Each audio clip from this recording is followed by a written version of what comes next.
Bəşəriyyətin düşüncə tarixi boyunca insan öz varlığının mənasını, kainatın necə və niyə mövcud olduğunu, ruhun əsl mahiyyətini anlamağa çalışmışdır. Bu axtarışlar çox zaman parçalı, hissəvi və məhdud qalmış, maddi dünyanın sərhədlərini aşmaqda çətinlik çəkmişdir. Məhz belə bir zamanda Bedri Russelman tərəfindən qələmə alınan İlahi Nizam və Kainat əsəri bu suallara sadəcə fəlsəfi və dini baxışlarla deyil, yüksək mənəvi idrakın və ruhani bilginin işığında cavab verməyə çalışan dərin bir mənbə kimi meydana çıxır.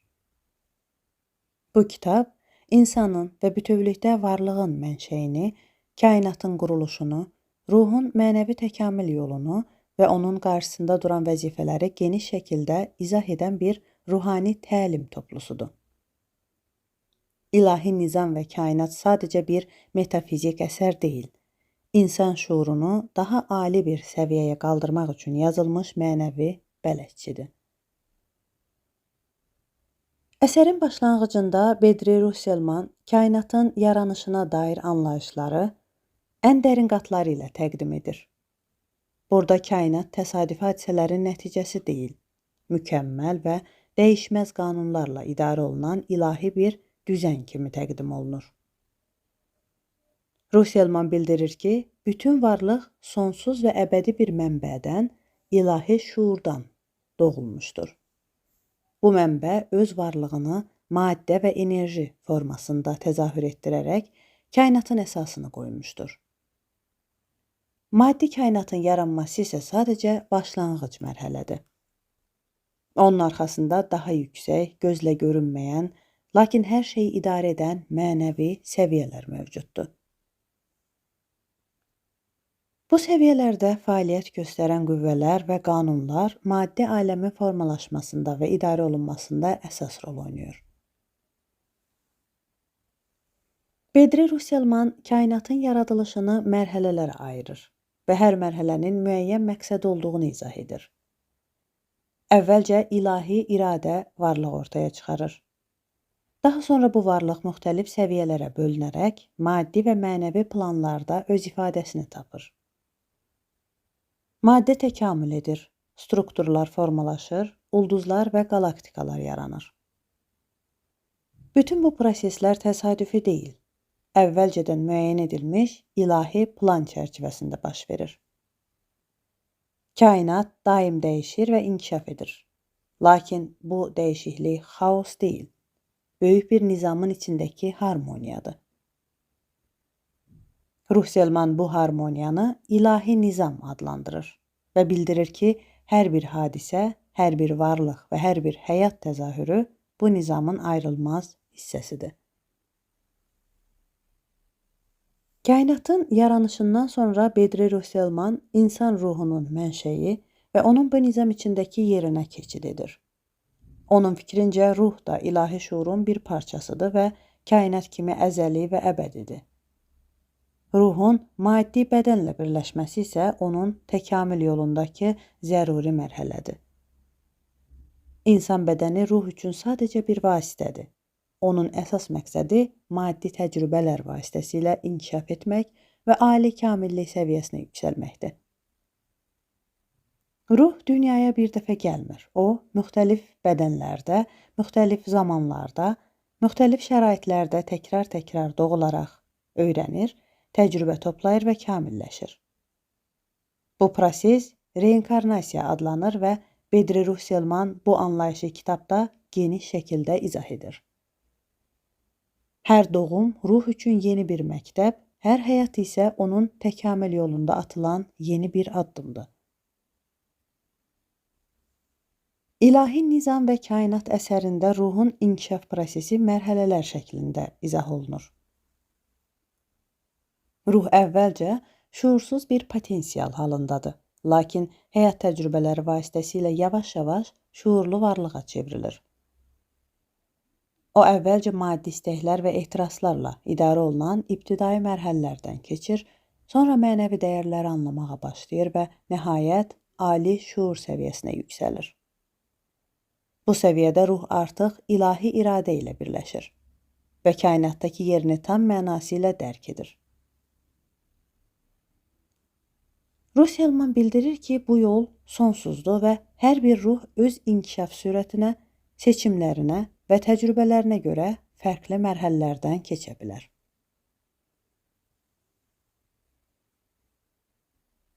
Kainatdakı bu təkamül prosesinin arxasında müəyyən qanunlar dayanır və Bedri Russellman bu qanunları kitabda böyük diqqətlə izah edir. Ən əsas qanunlardan biri səbəb-nəticə qanunudur. Hər bir düşüncə, söz və əməl müəyyən nəticə doğurur və bu nəticə gec-tez ruhun qarşısına çıxır. Bu qanun ədalətin və nizamın əsas sütunudur. Heç bir hadisə təsadüfi deyil. Hər bir təcrübə ruhun keçmişdə etdiyi seçimlərin nəticəsidir. Bu prinsip bəzən karmanın qanunu kimi də tanınır və insan həyatındakı hadisələrin mənbəyini anlamaq üçün əsas açarlardan biridir. Başqa mühüm qanunlardan biri uyğunluq qanunudur. Ruhun qarşılaşdığı hadisələr və şərait onun inkişaf səviyyəsinə və ehtiyaclarına uyğun olaraq formalaşır. Bu, kainatın tədris sistemidir. Ruh nəyə ehtiyac duyursa, hansı dərsi öyrənməlidirsə, həmin şərait onun qarşısına çıxarılır. Bu baxımdan həyatdakı çətinliklər və sınaqlar cəza deyil, ruhun kamilliyə doğru irəliləməsi üçün zəruri vasitələrdir. İnsan bu dərsləri qəbul etdikcə və onlardan nəticə çıxardıqca daha yüksək mərhələlərə keçid edə bilir. Bedri Russellman İlahi Nizam və Kainat əsərində həmçinin insanın kainatdakı xüsusi roluna da toxunur. İnsan sadəcə bioloji varlıq deyil, o, şuurlu yaradıcı qüvvədir və düşüncələri ilə reallığı formalaşdıra bilir. İnsan öz daxili aləmini dəyişdikcə, xarici dünyası da dəyişir. Bu, yaradılışın əsas prinsiplərindən biridir. İnsan öz həyatının passiv tamaşaçısı deyil, onun aktiv yaradıcısıdır. Russellman bu ideyanı xüsusi vurğulayaraq insanı öz məsuliyyətini dərk etməyə çağırır. Əsərin son hissələrində Bedri Russellman insanlığın gələcəyi və kainatdakı vəzifəsi haqqında dərin fikirlər irəli sürür. Onun fikrincə, bəşəriyyət hələ mənəvi təkamül yolunun başlanğıc mərhələsindədir. Lakin qarşıda onu daha yüksək şuur səviyyələri gözləyir. İnsanlıq kollektiv şəkildə kamilləşdikcə cəmiyyətlər daha ədalətli, daha harmonik və daha mənəvi olacaq. Bu inkişaf yalnız texnoloji tərəqqi ilə deyil, eyni zamanda mənəvi yüksəlişlərlə mümkündür.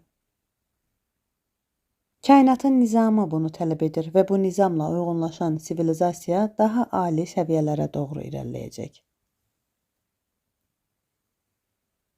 İlahi nizam və kainat oxucuya sadəcə kainatın sirlərini deyil, həm də insanın öz daxilindəki sonsuz potensialı tanıma imkanı verir.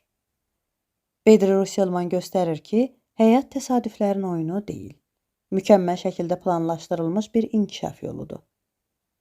Hər bir ruh bu yolda öz yerini tapmalı, dərslərini öyrənməli və ilahi iradə ilə birləşərək kainatdakı missiyanı yerinə yetirməlidir. Bu, insanın ən ali məqsədidir və ruhun əbədi səyahətinin mənası da məhz bundadır. Beləliklə, Bedri Russellmanın İlahi Nizam və Kainat əsəri insanı yalnız kainatın strukturunu anlamağa deyil, həm də öz daxili aləmini dərk etməyə, həyatını daha dərin və mənalı şəkildə yaşamağa dəvət edir.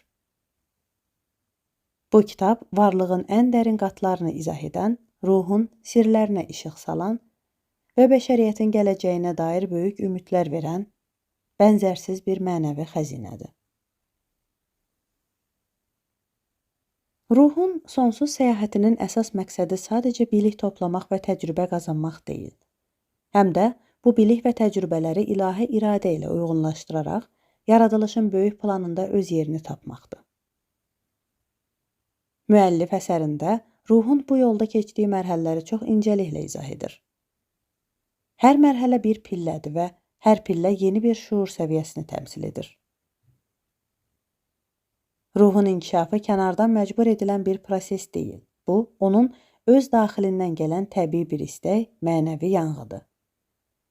Ruh öz mahiyyətini dərk etdikcə, daha yüksək həqiqətlərə doğru hərəkət etməyə başlayır və bu hərəkət onun varlığının əsas hərəkət verici qüvvəsinə çevrilir. Russellman qeyd edir ki, insan ruhunun inkişafı fərdi bir proses olmaqla yanaşı, kollektiv şəkildə də baş verir. Bəşəriyyətin bütövlükdə təkamülü hər bir fərdin inkişaf səviyyəsi ilə sıx bağlıdır. Hər bir fərd öz daxilindəki işığı artırdıqca, cəmiyyət də bu işıqdan pay alır və daha ali mərhələyə qalxır. Bu səbəbdən fərdin mənəvi çalışması yalnız onun şəxsi gələcəyi üçün deyil, həm də bütöv bəşəriyyətin taleyi üçün əhəmiyyət daşıyır. İlahi nizam və kainat insanı bu böyük mənzərəyə baxmağa və öz məsuliyyətini dərk etməyə çağırır. Əsərdə vurğulanan əsas anlayışlardan biri də vəzifədir. Hər bir ruhun kainatda müəyyən bir vəzifəsi vardır və bu vəzifə onun təbiətinə, qabiliyyətlərinə və inkişaf səviyyəsinə uyğun şəkildə müəyyən edilir. Ruh öz vəzifəsini yerinə yetirdikcə daha ali səviyyələrə yüksəlir və ilahi plana daha çox yaxınlaşır. Lakin əgər ruh bu vəzifədən yayınarsa və ya onu görməzlikdən gələrsə, təkamül prosesi ləngiyir və bəzən geriyə addımlar atır. Bu səbəbdən insan üçün ən vacib vəzifə öz daxili səsini dinləmək, ruhunun istiqamətini hiss etmək və bu istiqamətə uyğun yaşamaqdır. Bedri Russellman bu fikri dəfələrlə təkrarlayır və oxucunu öz varlığının dərinliklərinə enməyə dəvət edir. Kainatdakı bütün proseslər kimi insan həyatındakı hadisələrdə təsadüfi deyil. Hər bir qarşılaşma, hər bir çətinlik və hər bir sevinc ruhun inkişaf planında müəyyən bir məqsədə xidmət edir. Russellman yazır ki, həyat bəzən çətin və ağrılı görünə bilər, lakin bu çətinliklər ruhun kamilləşməsi üçün zəruri olan sınaqlardır. Bu sınaqlar ruhu zəiflətmir, əksinə onu möhkəmləndirir. Daha dərin anlayışlar aparır və daha yüksək şuur səviyyəsinə qaldırır. İnsan həyatındakı hadisələrə bu baxış bucağından baxmaq öyrəndikdə, artıq onları cəza kimi deyil, inkişaf fürsəti kimi qəbul etməyə başlayır. Bedri Russellman İlahi Nizam və Kainat əsərində kainatdakı müxtəlif varlıq səviyyələrindən də geniş şəkildə bəhs edir. O bildirir ki, varlıq təkcə maddi dünyadan ibarət deyil. Onun arxasında bir-birindən fərqli enerjilərə və şuur səviyyələrinə malik saysız-hesabsız planlar mövcuddur. Bu planlar bir-birinə bağlı şəkildə fəaliyyət göstərir və hər planın hadisələri digərinə təsir göstərir. İnsan da bu çoxqatlı varlıq sisteminin bir hissəsidir və onun düşüncələri, hissləri və hərəkətləri yalnız öz həyatına deyil, daha geniş bir varlıq sahəsinə də təsir edir. Bu səbəbdən insanın daxili aləmini saflaşdırması və şuurunu yüksəltməsi təkcə onun üçün deyil, bütün kainat üçün əhəmiyyətlidir. Əsərdə diqqətə layiq mövzulardan biri də vibrasiya anlayışıdır. Russellman izah edir ki, kainatdakı hər şey, maddə, enerji, fikir və hisslər müəyyən bir tezlikdə vibrasiya edir. İnsan ruhunun inkişafı onun vibrasiya səviyyəsinin yüksəlməsi deməkdir. Aşağı səviyyəli düşüncələr və hisslər aşağı vibrasiyalara, ali dəyərlər və saf niyyətlər isə yüksək vibrasiyalara uyğun gəlir. İnsan öz düşüncə və duyğularını nə qədər saflaşdırırsa, bir o qədər yüksək səviyyəli enerjilərlə rezonansa girir və kainatın daha incə planları ilə əlaqə yaradır. Bu anlayış əsərin ən mühüm fəlsəfi prinsiplərindən biridir və ruhani inkişafın əsas mexanizmini izah edir. İlahi nizam və kainat həm də azad iradə və qədər məsələsini dərinlikdə araşdırır. Bedri Russellman bu iki anlayışı ziddiyyət kimi deyil, tamamlayıcı elementlər kimi təqdim edir. Onun fikrincə, insan həyatında müəyyən əsas hadisələr əvvəlcədən müəyyən edilmişdir. və bu hadisələr ruhun inkişaf planının bir hissəsidir. Lakin bu hadisələrə necə reaksiya vermək, hansı qərarları qəbul etmək və hansı yolu seçmək insanın azad iradəsindən asılıdır. Beləliklə, qədər insanı məcbur edən bir mexanizm deyil. Onun inkişafı üçün çərçivə yaradan bir sistemdir. İnsan bu çərçivə daxilində azad seçimlər edərək öz gələcəyini formalaşdırır və təkamül yolunu müəyyən edir. Bedri Russelman kitabda həmçinin ölüm və ölümdən sonraki həyat mövzusuna da geniş yer ayırır. Onun fikrincə ölüm sadəcə bir keçiddir. Ruh bir mərhələdən digərinə keçir və öz inkişafını davam etdirir. Ölüm insan üçün son deyil, yeni bir başlanğıcdır. Ruh ölümdən sonra da öyrənməyə, təcrübə toplamağa və kamilləşməyə davam edir. Maddi bədən sadəcə müvəqqəti bir vasitədir və ruh onu tərk etdikdə daha incə və yüksək bir varlıq səviyyəsinə keçir. Bu baxış insanı ölüm qorxusundan azad edir və həyatı daha mənalı yaşamağa təşviq edir. İlahi nizam və kainat insanın gələcəyi haqqında da olduqca optimist bir baxış təqdim edir. Russelman yazır ki, bəşəriyyət hazırda böyük bir dönüş nöqtəsindədir. Maddi texnologiyanın inkişafı insan həyatını asanlaşdırmış olsa da, mənəvi dəyərlərin inkişafı hələ arzu olunan səviyyəyə çatmayıb. Lakin bu tarazlıq zamanla dəyişəcək. Bəşəriyyət maddi tərəqqi ilə mənəvi yüksəlişi birləşdirərək daha ali bir sivilizasiya mərhələsinə qədəm qoyacaq. Bu mərhələdə insanlar bir-birlərinə qarşı daha anlayışlı, daha mərhəmətli və daha ədalətli olacaqlar. Münaqişələrin yerini əməkdaşlıq, qorxunun yerini sevgi, qarışıqlığın yerini harmoniya tutacaq. Bu, kainatın ilahi nizamının təbii nəticəsidir və insanlıq bu istiqamətə doğru qaçılmaz şəkildə irəliləyir.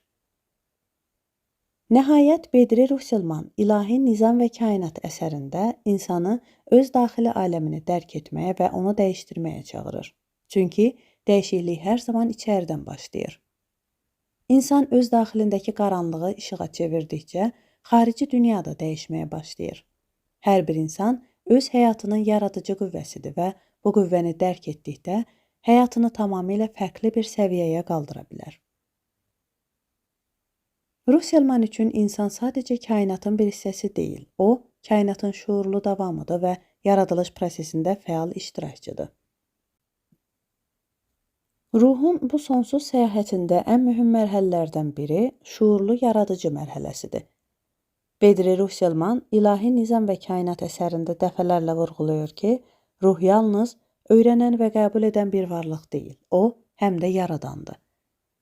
İnsan öz düşüncələri, niyyətləri və inancları ilə reallığı formalaşdırır. Hər bir fikir bir toxumdur, hər bir niyyət bir başlanğıcdır.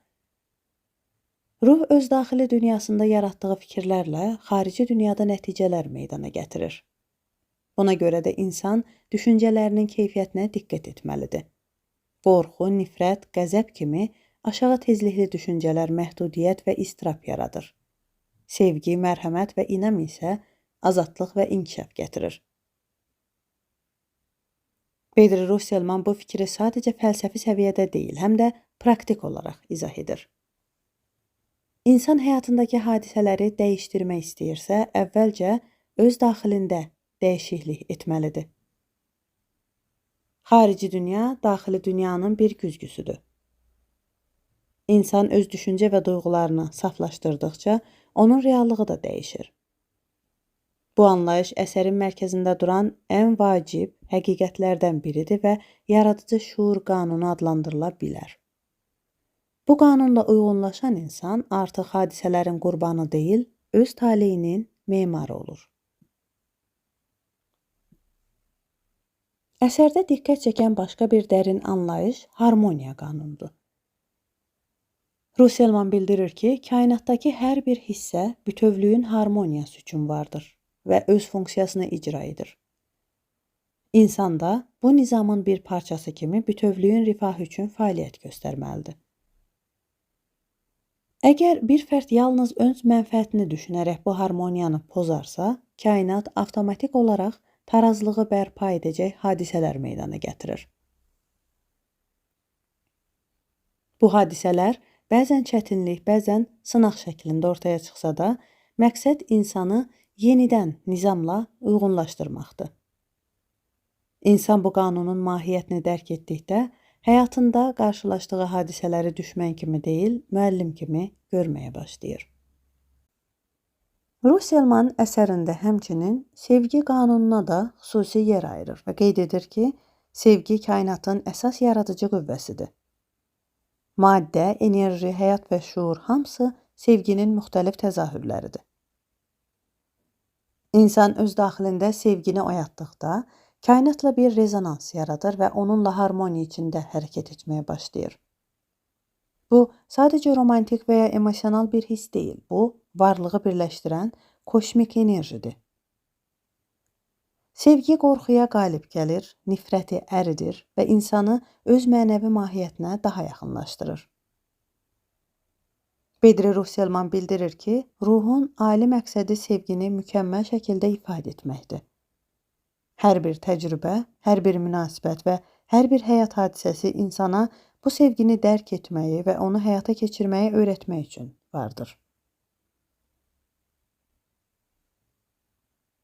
İlahi nizam və kainat insanın təkamül yolunu izah edərkən, onun qarşısında duran iki əsas maneədən də bəhs edir. Ego və cahillik. Egonun əsas xüsusiyyəti ayrılıq illüziyası yaratmaqdır. İnsan egosuna tabe olduqda özünü bütövdən ayrı hiss edir. Öz mənfəətini başqalarınınkindən üstün tutur və bunun nəticəsində harmoniyadan uzaqlaşır.